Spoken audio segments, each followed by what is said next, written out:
আসসালামু আলাইকুম। আমি মোহাম্মদ রাকিবুল হাসান গভর্নমেন্ট স্টাইলে অধ্যয়নরত আছি। আশা করি সবাই ভালো আছেন। আমিও অনেক ভালো আছি।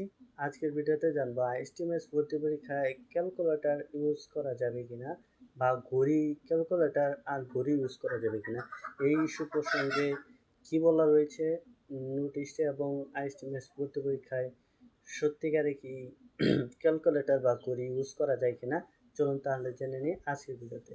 আপনি যদি এখনও আমাদের ইউটিউব চ্যানেল সাবস্ক্রাইব করে না থাকেন তাহলে ওখানেই সাবস্ক্রাইব করেন আমাদের ইউটিউব চ্যানেল।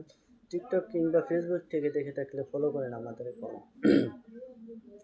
চলুন তাহলে শুরু করি আজকের ভিডিও।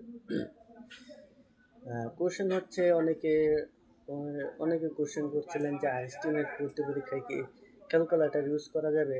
উত্তর হচ্ছে না। আইএসটিমেট ভর্তি পরীক্ষায় ইলেকট্রনিক ডিভাইস যেমন ক্যালকুলেটর, বিভিন্ন ধরনের ক্যালকুলেটর ব্যবহার করা যাবে না।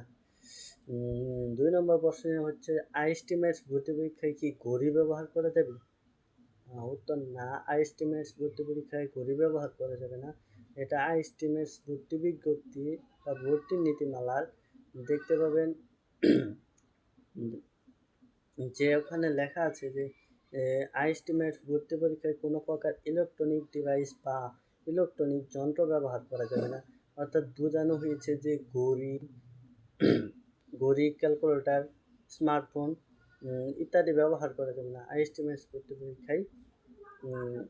আপনি যদি এই ভিডিওটা দেখে উপকৃত হন তাহলে একটা লাইক করে চ্যানেলটা সাবস্ক্রাইব করে আমাদের পাশে থাকবেন। ধন্যবাদ। সুস্থ থাকুন, ভালো থাকুন। সমাপ্ত।